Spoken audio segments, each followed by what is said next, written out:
네, 뭐니 뭐니 해도 오늘 이 뉴스 빼고는 뭐 얘기가 안 되니까요. 예, 역사적인 날인 날입니다. 예, 트럼프 형님께서 미국 대통령에 취임을 하셨습니다. 공식적으로 임기가 시작이 됐죠.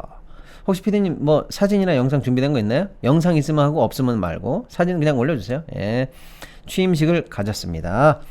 취임식에서 과연 이제 선거 때 했던 얘기 말고 진짜 취임을 했으니까 이제 진짜 리얼 대통령이니까 무슨 얘기 하나 너무 궁금했고, 또 대통령으로서 사인하면서 짠 하면서 발표하는 이 행정명령 뭐부터 어떤 식으로 얼마나 강하게 하는가 늘 궁금한 차에 드디어 이제 오늘 뚜껑이 열리는 날이니까 어떤 일이 있었나 하나씩 여러분과 살펴보도록 하겠습니다. 뭐 큰 기조는 선거 때 했던 기조랑 똑같았어요. 미국의 황금기는 오늘부터 시작된다. 예. 자의식이 좀 하긴 뭐 희망 어린 얘기라고 해볼게요. 오늘부터 미국의 황금기다라고 그냥 미래를 정의하네요. 사실 이런 멘트 저도 좀 평소에 좋아합니다. 트럼프가 써서가 아니라 이런 거 있잖아요. 오늘 우리가 살고 있는 이 시절은 어떻게 평가되냐면요, 시간이 지나서 나중에 역사적으로 후대에서 거슬러 올라가면서 평가되는 거예요. 적어도 하루라도 지나야 되죠. 어제 이렇게 할 걸. 어제 나 잘했어. 뭐 이런 식으로 미래에서 다시 과거로 평가하는 게 사실은 진정한 평가죠. 그런데 현재를 사는 사람들은 가끔 내가 지금 미래에서 오늘을 어떻게 평가되고 있을까? 라는 상상을 하면서 사는 게 사실은 좋아요. 그러면 사실은 이게 이런 의미가 있는 선택이지 않을까라고 이 현재의 의미를 아주 다층적으로 해석할 수 있거든요. 그래서 저는 이렇게 생각하는 습관이 좀 있어요. 예전에 뭐 정치할 때나 큰 얘기할 때도 늘 이렇게 포지션이나 이런 거를 또 얘기할 때도 생각해봐라. 이 선택이 지금 더하기 빼기가 하면 1인데 뭐 마이너스 1인데 이거 지금 얘기하지 마. 나중에 한참 지났을 때 지금 우리가 통과하고 있는 이 구간을 어떻게 정의할 건지, 그래서 크게 봐, 이런 얘기 많이 했었거든요. 그래서 이 멘트를 저는 좀 제가 평소에 쓰는 어떤 분석법이랄까, 현재를 사는 저만의 방법과 좀 비슷해서 좀 재밌게 봤어요. 미국의 황금기는 지금부터 시작된다. 그러니까 지금부터 사실 황금기는 이미 확정이다 이거예요. 그래서 먼 미래에서 돌아봤을 때, 그때 참 팍스 아메리카나였지. 황금기였어. 골든 에이지였어. 라고 후세 사람들이 분명히 평가할 거고, 그 시작이 오늘일 거야 라고 평가한다는 단언이죠. 적어도 대통령이라면 이 정도 희망 섞인 메시지는 줄 수 있다. 그래서 저는 이 표현은 좋아해요. 아무튼 그렇게 확정적으로 오늘부터 미국은 다시 시작된다, 이렇게 희망 섞인 얘기를 하고 시작했는데, 보나마나 뭐 선거 때 우리가 늘 얘기했던 미국 우선주의, 미국 최우선주의, 미국 보호주의, 이런 건 뭐 얘기할 필요도 없어요. 그냥 너무 많이 나왔으니까 건너뛸게요. 그러니까 총괄적인 기조는 예상했던 그대로다라고 그냥 넘어갈게요. 자, 이제 중요한 거, 오늘 시간이 많이 없으니까 취임사에서 했던 얘기 중에서, 또는 첫 번째 행정명령이나 쭉 내려가면서 했던 얘기 중에서 우리랑 관계된 것들만 몇 가지 추려볼게요. 우리는 경제 한 스푼이니까 바빠요. 그냥 케이크 하나 떠드시디, 티 한 스푼 떠드시디 편안하게 정리해드리는 코너 아니겠습니까? 그러니까 쉽게 말씀드릴게요. 관계 있는 것들만 말씀드리면, 첫 번째, 강력한 이민 정책을 다시 한번 확인했어요. 트럼프 대통령이 남부 지역에 국가 비상사태를 선언했네요. 비상이야! 이러면서. 그러면서 모든 불법 입국을 즉시 중단한다, 이렇게 얘기했대요. 듣고 흘리세요. 그렇겠지 뭐. 그 다음에 상식 하나 얹어드릴게요. 멕시코 잔류 정책이라는 것을 다시 한번 선언했다. 멕시코 잔류 정책? 그게 뭔데? 여러분 그냥 깨알 상식 하나 얹어드릴게요. 예를 들면 이런 거예요. 쉽게 말하면 미국으로 뭐가 애들이 넘어왔어. 그러면 이거 불법이 아니야, 이거 뭐 어떻게 할 거야? 라고 얘기할 때, 넘어오고 나서 미국 안에서 뭔가 얘기하고 이 불법이잖아, 이 아니잖아, 이러면 어떻게 돼요? 이미 넘어온 애를 어떻게 할 겁니까? 그래서 멕시코 잔류 정책이라는 그런 거예요, 여러분. 뉴스에서 앞으로 많이 보시게 될 거예요. 넘어오지 마. 심사건 뭐건 간에 불법이냐 아니냐는 그쪽 땅에서 심사할 거야. 넘어오지 말고 있어. 거기 남아있어. 라고 해서 아예 발을 못 넘게 하는, 그래서 멕시코에 발을 걸치고 남아있어라고 하는 게 멕시코 잔류 정책이에요. 일단 넘어와서 심사하지 않는다는 얘기예요. 예. 아무튼 지금 뭐 얘기하고 있다? 이민 정책 강력하게, 불법 이민에 대한 대책, 불법 체류자에 대한 강력한 대책 예상했던 대로 나오고 있다라고 하면서 깨알 상식 얘기했고요. 군대를 배치하겠다. 그래서 그냥 너무 그냥 총 쏴버리겠다. 잔인하다. 아, 무지막지하다라고 얘기했고, 심지어는 여러분, 미국은 국적을 어떻게 정하느냐? 속지주의로 정합니다. 미국 땅에서 애 낳으면 무조건 국적 줘요. 우리는요. 우리는 속인주의예요. 예, 그래서 말도 안 되지만 원정 출산 많이 가는 게 뭡니까? 부모가 한국 사람인데 미국 땅에서 애를 낳네? 그럼 얘는 아메리칸 이렇게 국적을 줘버리니까 우리가 막 말도 안 되지만 옛날에 막 병역 면제 시키려고 면제가 뭐야? 면제가 아니지 병역 면탈이지 면탈 시키려고 막 원정 출산도 하고 그랬잖아요. 우리 애는 미국 시민권 이러면서 막 아유 아무튼요. 예. 그랬는데 이제 이 원칙에 대한 폐기도 검토하겠다. 이건 뭐예요? 국적에 관한 대원칙에 관한 어쩌면 일부 수정일지도 몰라서 사실은 법을 좀 아는 사람들이나 저희 같은 이제 국적법이나 관심 있는 사람들은 이거 굉장히 큰 얘기예요. 예. 뭐냐?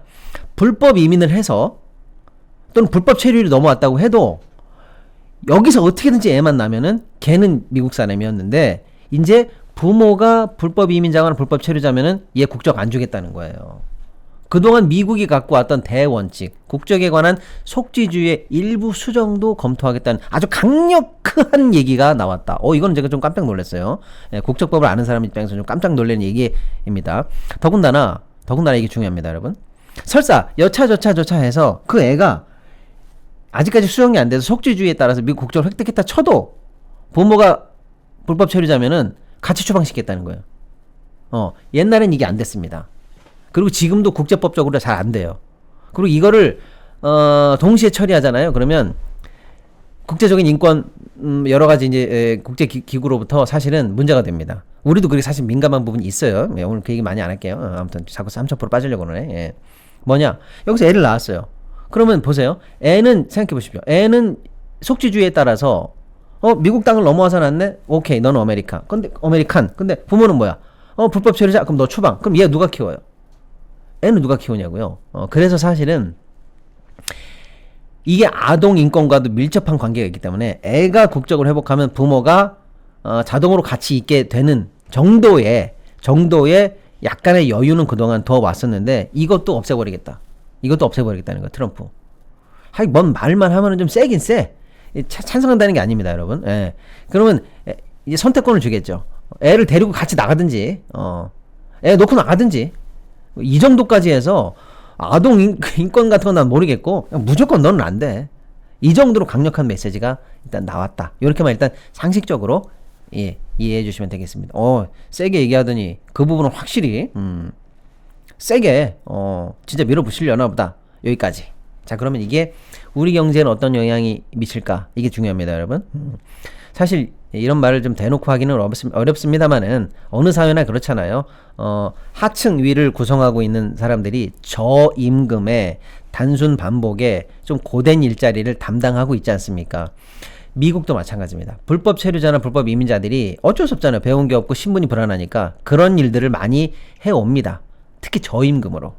그러다 보니까 그 이런 사람들이 만약에 전부 다 색출돼가지고 이민청에서 걸려가지고 강제 추방당하고 막 다 쫓겨나고 심지어는 쫓겨나는 사람이 없이 막 피해 다닌다 하더라도 그 사람들이 그래도 당국의 알아도 모르는 척하는 이런 정도의 눈감음 속에서 그럭저럭 일이라도 했었는데 그 일을 일단 못하게 된다면 잡혀서 추방이라도 되든지 아니면 추방이 안 돼도 일을 못하게 된다면 그 일자리는 그러면 사회에서 없어지는 건가요? 아니죠. 누군가 해야 됩니다. 그럼 누가 해요?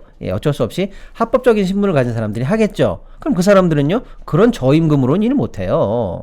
우리도 예를 들어서 아무리 임금을 낮춰도 그렇습니다. 최저임금까지는 줘야 됩니다. 왜 그래요? 그러니까 그런 일자리가 없어지지 않고 그게 합법적인 사람들 일자리로 되돌아간다면 어쩔 수 없이 임금 상승 또 그로 인한 물가 상승은 필연적이다. 이렇게 보시면 100%입니다. 이건 확실해요. 자, 그러면 안 그래도 지금 현재 미국의 물가가 굉장히 타이트하고 끈적끈적해서 안 내려가고 있습니다. 이런 상황에서 진짜로 이렇게 세게 얘기하는 걸 보니 이쪽 관련해서는 확실하게 인건비 상승 요인이 생길 것 같다라고 보여지는 거죠. 그럼 어떻게 돼요? 물가가 앞으로 더 오르죠. 더 오른다기보다는 적어도 내려가는 거에 대해서 방해를 받습니다. 그러면요, 물가가 여전히 세기 때문에 미국이 금리 인하를 단행하기 어려운 요소가 하나 생겼다 이렇게 보는 거죠. 그럼 미국이 금리를 덜 내리게 되는 요소가 자꾸 생기면요, 우리 한국은행도 금리를 못 내리는 상황까지 계속 압박을 받게 된다. 이렇게 보니까 트럼프 대통령의 이 강력한 대이민 정책이 결국에는 우리에게도 좀 부담스러운데 저기 미국이 어떻게 될까라고 우리 금리에도 영향을 미칠 수 있다. 이렇게 쭉 흐름을 타고 한번 생각해 보시면 되겠습니다. 자, 방금 이제 이민 정책 얘기해 봤고요. 두 번째, 경제 및 에너지 정책으로 본격적으로 들어가 볼 텐데, 아까 그 이민 관련해서 남부 국경에 비상사태를 선포하겠다 이렇게 했는데, 에너지 관련해서도 트럼프 형님께서 비상사태를 선언하셨습니다. 에너지 비상이야! 비상!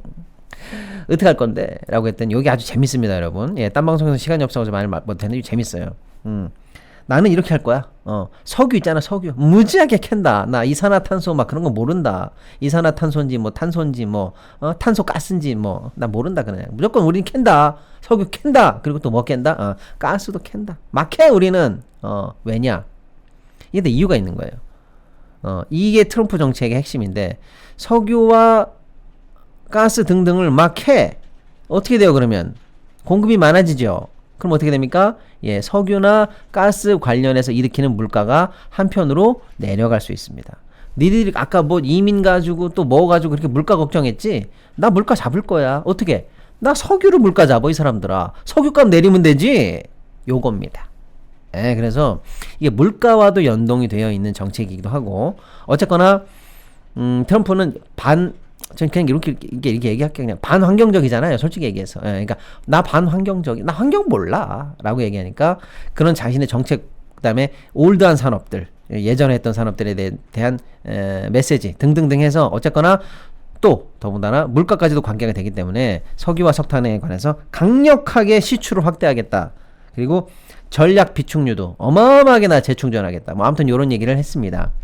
이게 그러면 우리 경제하고는 어떻게 영향이 될까? 두 가지죠. 하나는 뭐냐? 그래? 어쨌거나 그럼 트럼프 말 국제 유가는 좀 내려가겠네? 그럴 수 있죠? 그렇습니다. 우리는요. 우리는 석유값에 민감한 나라입니다. 석유 때문에 생기는 물가, 석유 때문에 생기는 각종 환율, 재정 압박 뭐 어마어마하죠? 그래서 국제 유가가 내려가면 어쨌거나 저쨌거나 우리한테는 호재입니다. 그런 측면에서 우리에게도 요거는 물론 어느 정도 내려갈지, 또 우리가 수입하는 거는 사실은 뭐 중동산이지만 뭐 어쨌거나 저쨌거나 미정이긴 합니다만은 석유값의 인하가 국제적으로 분위기가 형성된다. 이건 좋습니다. 일단 좋은 호재. 여기까지. 자, 둘째 뭐냐? 미국이 막 가스를 캐. 미국 사람들이 소비하고도 남어. 그럼 어떻게 해, 그거를? 퍼 날라야죠. 또는 또 미국 내에서도 여기저기 싣고 다녀야 돼. 등등등 해서 뭐냐? 가스를 실어날 수 있는 이른바 LNG 운반선, 배가 필요하다. 이거 배. 미국이 막 가스를 캐면 뭐해? 배로 날라야 되는데, 그렇죠? 배는 누가 만들어요? 코리아. 코리아. 우리가 또 배는 1등 아닙니까? 참 생각해보면 대단해, 우리나라. 이런 거 보면. 자동차도 잘 만들어, 배도 잘 만들어. 그렇습니다. 사실 비행기도 만들려면 만들어요. 아무튼요. 그래서 트럼프의 가스 시추 확대 정책은 흐름을 타고 가다 보면 저 끝에 조선주 관련해서는 호재일 수 있을까? 호재일 수 있다. 적어도 물량이 늘어난다. 발주 물량이. 그건 확실한 거죠. 우리가 몇 개 먹는지, 또 딴 어디에서 물주가 어떻게 가는지 몰라도 이 많은 물량이 적어도 만약에 미국에서 나온다면, 또는 미국의 여러 가지 상황을 고려해서 국제적으로 발주가 나온다면 중국이 받아먹는 물량은 굉장히 적습니다. 왜? LNG선이 그나마 약간 고가선이기 때문에, 또 기술 집약적 배이기 때문에 우리한테 유리해요. 요거는 호재다. 요렇게 일단 정리하겠습니다. 에너지 정책. 자, 여기까지는 그래도 좀 낫네, 이렇게 생각할 수 있죠? 자, 그런데 오늘 완전히 트럼프 형님께서 우리 이 증시와 산업에다가 뿅망치를 오지게 흔드는 게 뭐냐? 역시 그린 관련된 거죠. 요렇게 선언합니다. 나 아까 석유 막 캐는 거 봤지? 나 그런 사람이야 라고 하면서 요렇게 선언합니다. 그린 뉴딜 종료한다. 그린 그런 건 내 앞에서 얘기하지도 마. 나 그림 몰라. 녹색 싫어. 이렇게 아예 선언을 했다. 그러면서 전기차 의무화 정책? 야, 그거 쓰레기통으로 갖다 버려. 이렇게 얘기했습니다. 전기차 의무화 정책이 뭐냐? 앞으로 몇 년도까지 생산되는 제품, 차에 몇 %는 전기차로 만들어라. 이런 겁니다. 그래서 순차적으로 내연기관을 줄여가겠다라는 그런 정책이죠. 그런데, 하지 마. 뭐, 2030년까지 신규 차량의 50%를 전기차로 만들어? 하지 마. 그냥 석유, 가스 막 굴러다니는 옛날 차 그냥 쭉쭉 만들어. 전기차 하지 마! 의무적으로 하지 마. 요런 정책. 좋은 거예요, 나쁜 거예요, 여러분? 예. 지구를 생각하는 양심 있는 지구 시민으로서도 참으로 동의하기 어려운 정책이고 전기차 업체에 관해서 전력을 다하고 있는 우리나라 경제 입장에서도 좋지 않은 소식이다. 그렇습니다. 의무 보유 비율이 없어질 가능성이 있다. 이것만 해도 뚜껑이 무지하게 열려버리죠. 예.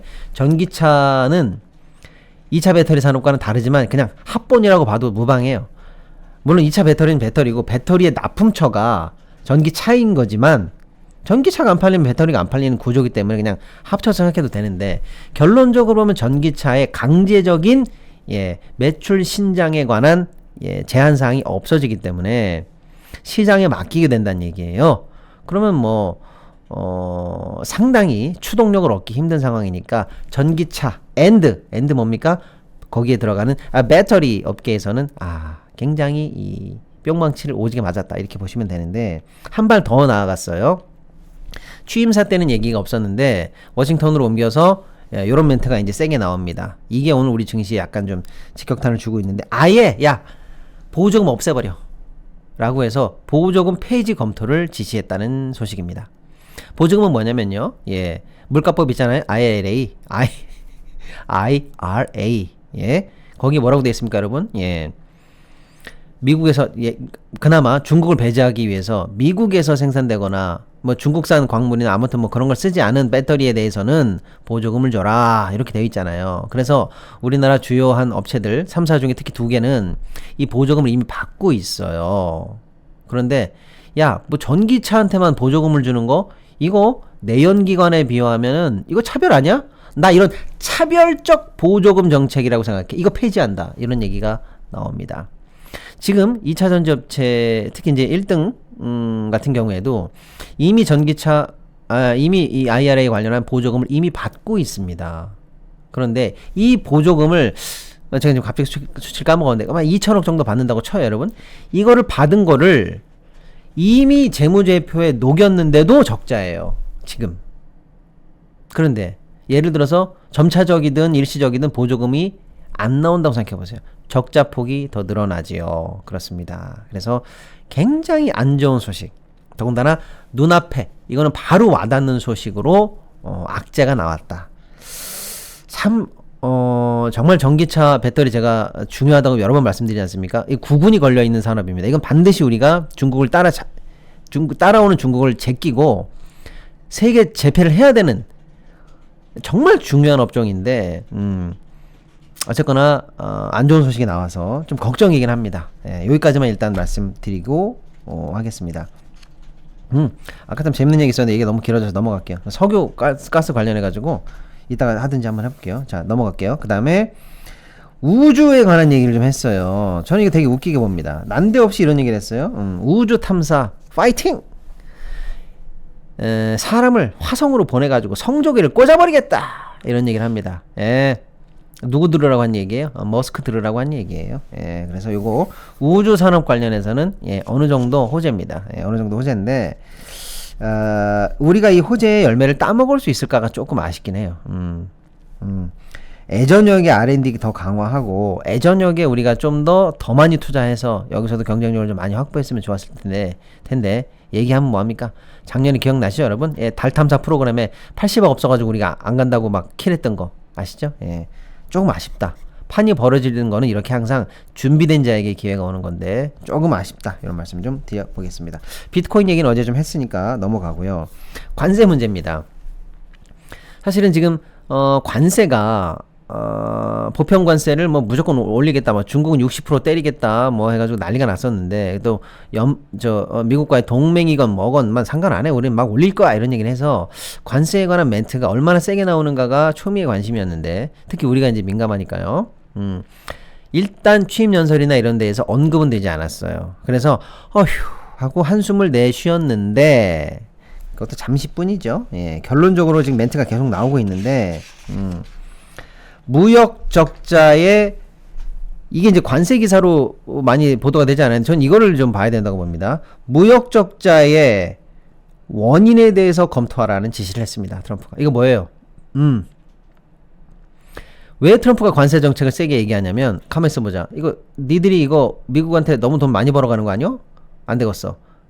특히 미국으로 들어와서 여기서 니네들 일자리 만들고 여기서 경제적으로 돈을 벌면 여기다 돈이 뿌려질 수 있도록 해. 이게 사실은 핵심인데, 그러려면 안 들어와? 그럼 너 관세 높일 테니까 밖에서 어디 한번 들어와 보지, 이런 얘기거든요.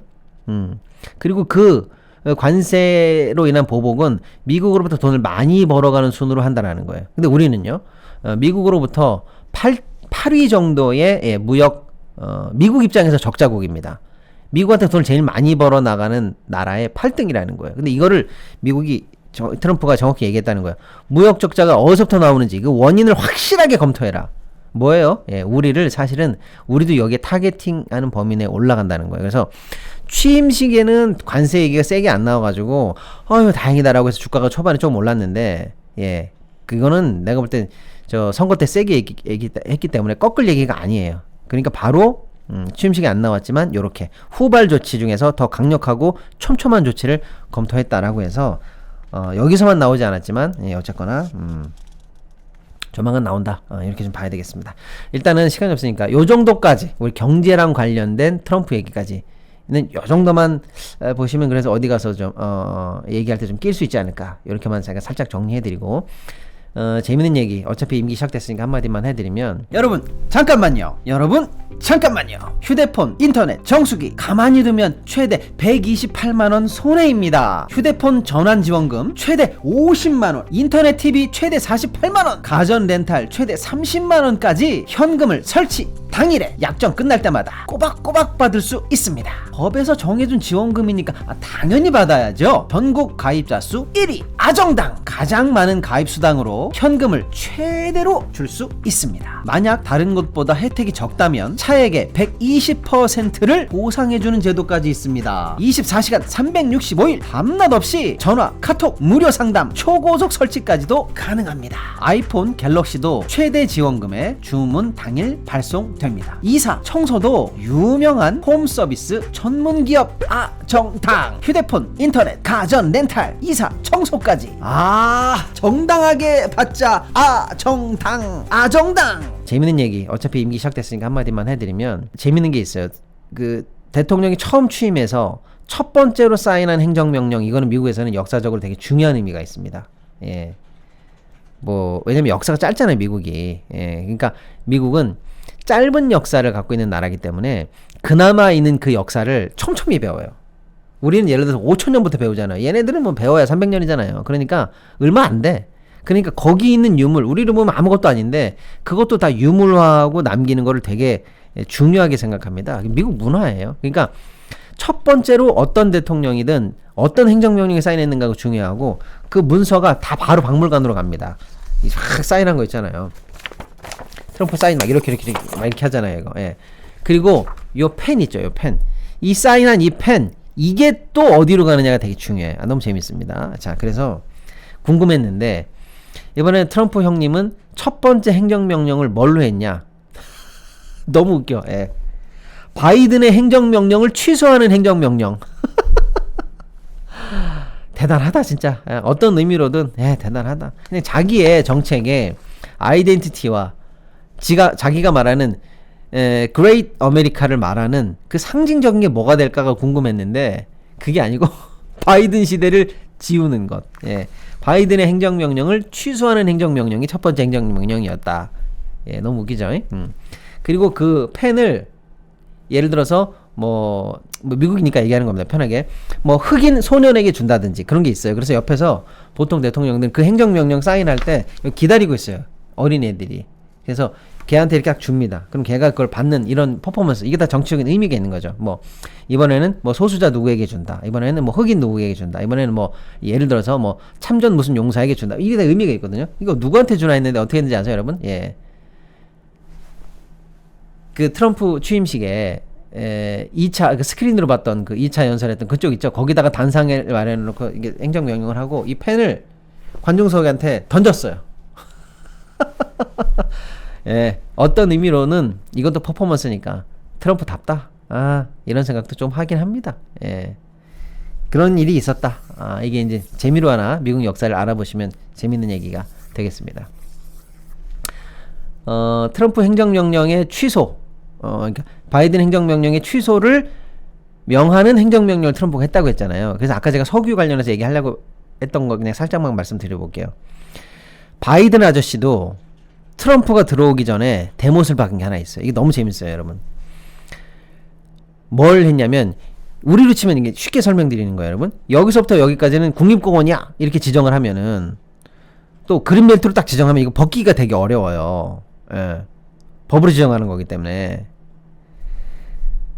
바이든 아저씨가 트럼프가 오자마자 막 온 동네 석유 파내고 막 정신없이 이렇게 할 거라는 건 다 알았거든요. 그래서 우리로 치면은 국립공원을 지정하듯이 뭐 또는 그린벨트를 지정하듯이 여기서부터 여기, 저기서부터 저기는 석유 시출을 할 수 없도록 하는 행정명령을 해놓고 갔어요. 몇 주 전에, 2주 전인가 3주 전인가. 그래서 아주 야 트럼프 너 들어와봐. 네 맘대로 막 아무데나 석유 팔 수 있을 것 같지? 안 돼. 여기는 아예 금지. 이래가지고 금지 구역을 행정명령으로 딱 박아놓고 바이든 형님께서 가셨죠. 자, 이게 재밌습니다. 근데 트럼프 형님이 그러면 이게 재밌죠, 여러분? 그래? 너의 행정명령 내가 임기 첫날 78개를 취소했다, 야, 이러면서 취소를 했는데, 아까 시추 금지 구역을 만드는 행정명령을 바이든이 만든 행정명령 중에서 트럼프가 모든 걸 취소했지만 이 행정명령까지 취소할 수 있을까? 너무 재밌죠, 여러분? 그렇습니다. 이게 아주 재밌습니다. 근데 이 일은 몇 년 전에 이미 한번 했었어요. 트럼프 대통령도 이때 이미 1기 때 이런 일이 있었습니다. 그래? 나 석유 팔 건데 라고 하면서 여기를 석유를 하려고 딱 봤더니 어라? 여기는 금지가 돼 있네. 그러니까 그거를 벗기는 행정명령을 해서 두 행정명령이 부딪힌 적이 있습니다. 이게 재판까지 간 적이 있어요. 우리로 치면은 헌법재판소의 권한쟁의 심판 같은 거죠. 예. 근데 누가 이겼냐? 예. 이 지정행위를 벗기는 행정명령은 못한다라고 해서 그때는 전 명령이 유효한 걸로 판단이 난 적이 있습니다. 자, 그래서 이게 아주 재밌다는 거예요. 트럼프가 78개의 바이든 내 행정명령을 취소하는 행정명령을 1호 행정명령을 했던 사람이고, 취임식 연설에서 바이든이 저기 앉아있는데 저 사람 때문에 나라가 망했다는 둥, 나 봐라, 야, 제가 못한 거 이렇게 잘한다라고 아주 면전에서 아주 대망신을 준 이 트럼프가 보나마나 석유 관련해서 시추를 세게 하겠다는 행정, 앞으로 어마어마한 조치를 할 건데, 바이든이 임기 직전에 만들어 놨던 이 석유 시추 금지에 관한 행정명령을 놓고도 분명히 싸울 게 뻔합니다. 자, 그런데 이때 연방대법원이라든지 우리 치면 헌재 같은 데에서 과연 옛날과 같은 판결을 할지, 바뀐 헌재 재판관들이 또 한 번 트럼프에게 유리하게 판결을 내리면서 트럼프 정책에 힘을 실어줄지, 요것도 아주 재미있는 포인트가 되겠습니다.